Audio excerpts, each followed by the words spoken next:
मैं जैसा आप लोगों से वादा किया था कि 11, 12 और फाउंडेशन का कोर्सेस आईआईटी फाउंडेशंस के लिए ये मैं इसको करूँगा। अभी क्या है, अभी मैं छुट्टी पे था, विलेज गया था। अभी मैं वापस से अपने वर्क रूटीन पे लौट आया हूँ और ऑफिस रेगुलर हो जाएगा। तो अभी छोटा छोटा करके वीडियो एजुकेशन लाइन्स पे इस पे मैं डालता जाऊँगा। मैं पहले भी बोला हूँ कि पहले मैं ग्राफ को पढ़ाऊंगा। अगर आपका ग्राफ क्लियर है तो आपका लिमिट कॉन्टिन्यूटी क्लियर है, डिफरेंशियबिलिटी क्लियर है, और इवन मैथ्स ही नहीं बल्कि फिजिक्स के भी कई क्वेश्चन इससे हो सकते हैं। इसलिए ग्राफ का आपका होना बहुत ज़रूरी है। तो आज मैं ज़्यादा टाइम नहीं लेता हूँ। सबसे पहले क्या करना है कि अभी ग्राफ हमको टेन थीटा का खींचना है। तो मोस्टली पहले मैंने किसका खींचा, साइन थीटा का खींचा, कॉस थीटा का खींचा। आज टेन थीटा का ग्राफ खींचना है। मैं पहले भी बता चुका हूँ, मेरा वीडियो बनाने का एक ही मकसद है, इसको आप लोग ग्रैनुअल लेवल तक शेयर कीजिए। जहाँ पे इजीली एजुकेशन उपलब्ध नहीं है वहाँ पे उनको कॉन्सेप्ट क्लियर करने में उनको हेल्प मिलेगा। तो आते हैं, सेम फार्मूले पे जाएंगे। ASTC tan थीटा वैल्यूज 0, 90, 180, 270 और 360।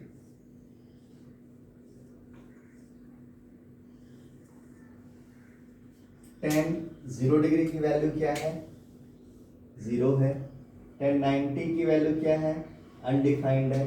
tan 180 की वैल्यू क्या है, मेरे को नहीं पता, तो क्या लिखेंगे, tan 180 minus 0, that is tan 0, और इसकी वैल्यू क्या हो जाएगी, 0।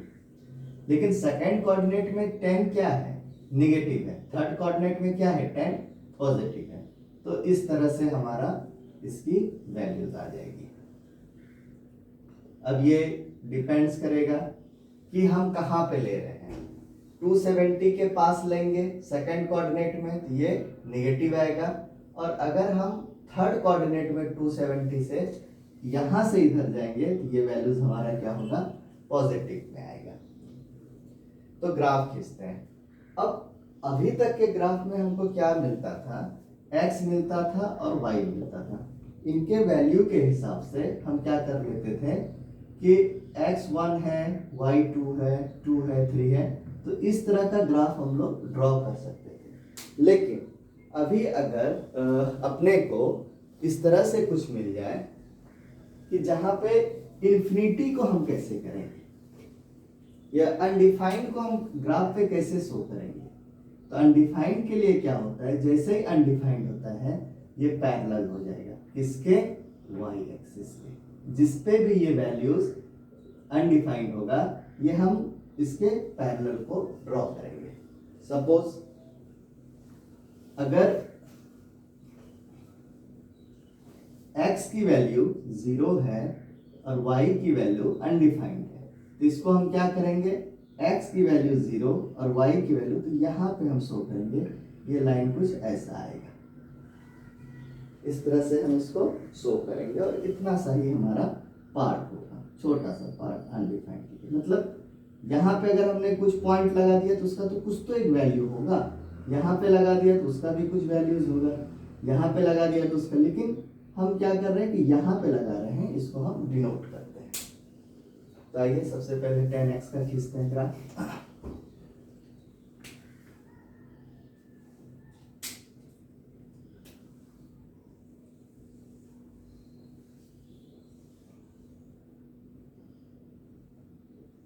Zero, 90 degree that is π/2, pi 3π/2 और 2π। ये π/2 का एरिया, ये पाई का एरिया, ये 3πy का एरिया, और ये 2π का एरिया। अब इसको तो भूलना ही नहीं है, ये भूल गए तो ट्रिग्नोमेट्री में बहुत बड़ा दिक्कत हो जाएगा। अब हम इसको सॉल्व करते हैं। tan 0 पे वैल्यू कितनी है, 0 है। पाई बाई 2 पे वैल्यू कितनी है, अनडिफाइंड। अब अगर हम यहाँ पे लिखते हैं ये 1 होगा, 2 होगा, 3 होगा, 4 होगा, 5 करोड़, 6 करोड़, 7 करोड़, कुछ तो वैल्यूज होगा। तो यहाँ पे अब हमारा क्या होगा, अनडिफाइंड के लिए हम इसके यहाँ पे एक डॉटेड लाइन लेंगे और इसका ग्राफ जब होगा तो ये इस तरह से जाएगा, लेकिन ये इसको कहीं पे टच नहीं करेगा, राइट। अब क्या है, फिर 90 से 180, 90 और 180 के बीच ये क्या कहाँ पे है, अब हमारा 90 से 180 के बीच tan थीटा की वैल्यूज क्या है हमारी, नेगेटिव या पॉजिटिव। तो यहाँ पे क्या है, सिर्फ sin थीटा पॉजिटिव है, बाकी cos और tan नेगेटिव। मीन्स ग्राफ का ये एरिया नहीं होगा, ग्राफ किस एरिया में होगा, इस एरिया में होगा। तो पाई बाई 2 पे कितनी वैल्यूज है हमारी, अनडिफाइंड है, और इस पे कितनी है, 0। ये ग्राफ हमारा कैसा हो जाएगा, ऐसा हो जाएगा, राइट। फिर 3 बाई 2 पे वैल्यूज, फिर 3 बाई पाई बाई 2 पे वैल्यूज कितनी है, इस पे फिर आएगी, लेकिन ये जो वैल्यूज होगी, ये वैल्यूज क्या होगी, tan यहाँ पे क्या है, पॉजिटिव, मतलब यहाँ पे ग्राफ नहीं होके ग्राफ का एरिया ये रहेगा। और 3 बाई पाई 2 पे कितना है, इन्फिनिटी। तो ये जो हमारा रहेगा वैल्यूज, ये होगा इस तरह से रहेगा। फिर हम जब आएंगे 3 बाई 4 कोऑर्डिनेट में क्या होगा, वैल्यूज यहाँ नहीं रहेगा बल्कि इस साइड में रहेगा। यहाँ पे 3 बाई पाई 2 पे इसकी वैल्यू कितनी है, अनडिफाइंड है, प्लस माइनस है। अगर हम पाई से 3 पाई बाई 2 के बीच में बात करेंगे तो प्लस इन्फिनिटी, 3 पाई बाई 2 के बीच में बात करेंगे तो माइनस अनडिफाइंड में आएगा या माइनस इन्फिनिटी में आएगा। तो 3 बाई पाई बाई 2 के पास में यहाँ पे वैल्यूज आएगा और 2 पाई बाई पे कितना है, 0। तो ये हमारा ग्राफ हो गया, ये हमारा tan x का ग्राफ है। इस ग्राफ में क्या क्या चीजें अब इंफॉर्मेशन आ रही हैं। पहला इंफॉर्मेशन, कुछ ऐसे पॉइंट हैं जहां पे tan थीटा का ग्राफ नहीं है, वो पॉइंट्स कहां पे है। एक पॉइंट हमारा मिल गया पाई बाई 2, दूसरा पॉइंट मिल गया 3 पाई बाई 2। तो यहाँ पे हम लिखेंगे tan x is not a continuous function at pi by 2 और 3 पाई बाई 2। ये हो गया, आपने लिमिट को नहीं निकाला, लेकिन आपको ये पता चल गया कि इस दो पॉइंट पे हमारा tan x का कॉन्टिन्यूटी नहीं है। जब हम LHL की बात करेंगे तो ये प्लस इन्फिनिटी में आ जाएगा, RHL की बात करेंगे तो ये माइनस इन्फिनिटी में आ जाएगा। यहाँ से ही पता चल रहा है, वहां पे अभी हम नहीं जा रहे हैं। फिर जब कॉन्टिन्यूटी नहीं है, कॉन्टिन्यूटी का मतलब वहां पे ग्राफ ही नहीं है। इफ ग्राफ अगर हमारे पास नहीं है, कोई भी ग्राफ नहीं है, तो हम इसका कैसे, टेंजेंट तो खींच ही नहीं सकते। जब टेंजेंट नहीं खींच सकते तो टेंजेंट को ही हमने क्या बोला था, differentiability. If function is not continuous at pi by 2 or 3 pi by 2, then function is not differentiable at pi by 2 or 3 pi by 2। इतना ही है इसका कॉन्सेप्ट। अब इसमें इस दो पॉइंट्स को हम लिख लेते हैं।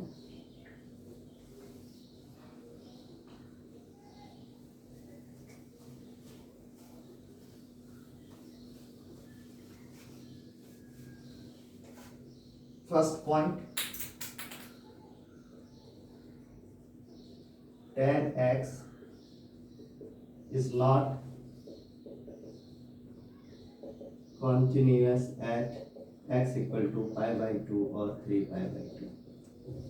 Second point, tan x is not differentiable at x equal to pi by 2 or 3 pi by 2। ये दो इंफॉर्मेशंस आपको यहां से मिल जा रहा है। अभी नेक्स्ट, अब tan x का तो ग्राफ हो गया, इससे और अपने को क्या क्या मिलता है, आप उसमें इस तरह से जा सकते हैं, इंक्रीजिंग और डिक्रीजिंग फंक्शन। अभी अगर मैं पूछूं कि tan x 0 से पाई बाई 2 पे क्या है, तो ग्राफ हमारा कैसा आता है, ऐसा आता है tan x is increasing function from pi by two to 0 to pi by 2, और फिर क्या था हमारा पाई था, यहाँ से कैसा था, ऐसा था, फिर क्या था, ऐसा था।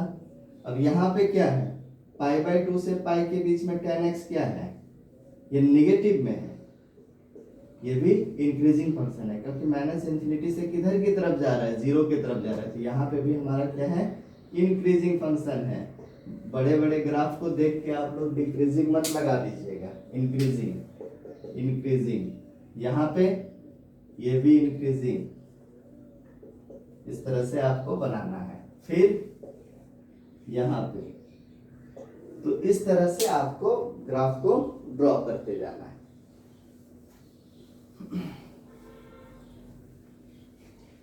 अब क्वेश्चन है कि सर ये tan x का तो खींचा आपने और आप बोल रहे कि फिजिक्स में भी काम करेगा। ये है फिजिक्स के काम करने का, P B equal to R T, P varies क्या हो जाएगा 1/b, ऐसा ही तो बनाते थे। तो अब अगर मैं फिजिक्स का एक क्वेश्चन यहाँ पे आपको ड्रॉ करके देता हूँ, ऑप्शंस ए बी सी और डी, एक P है, B है, P है, B है, P है, B। पहला ऐसा लाइन बनाया, दूसरा ऐसा बनाया, तीसरा ऐसा बनाया, चौथा ऐसा बना दिया। अब आपको बताना है कि इसमें एक लाइन ऐसा बना दिया। अब बताना है कि इसमें कौन सा ग्राफ राइट है। मैं इसमें बताऊंगा नहीं, आप मेरे को कमेंट करके बताइए। हिंट्स यही है कि अगर ग्राफ ड्रॉ करेंगे p की वैल्यू 0 तो v की वैल्यू इंफिनिटी, और v की वैल्यू 0 तो p की वैल्यू इंफिनिटी, ऐसा कौन सा ग्राफ होगा। और e नन कर लीजिए, ठीक है। ऐसा कौन सा आपको ग्राफ मिलता है, फिजिक्स का एक क्वेश्चन है। यहाँ से बहुत सारे ग्राफ हम लोग खींच सकते हैं। एक रिलेशंस आ जाएगा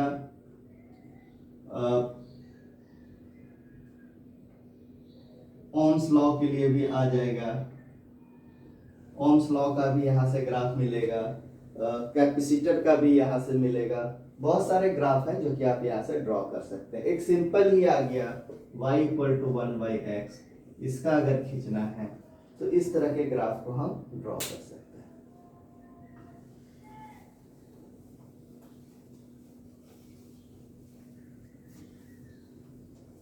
तो आज के लिए इतना ही है। नेक्स्ट क्लासेस में कुछ फंक्शंस हैं, उनके हम डोमेन खींचेंगे और रेंज खींचेंगे।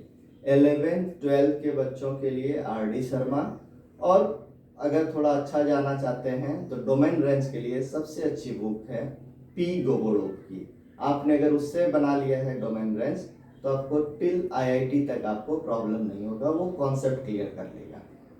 पहले तो भी मैं मैथ्स का देखता हूँ, अगर मैं फिजिक्स पढ़ा पाया तो हीरोडोव का सॉल्यूशंस करूँगा। Okay, thank you.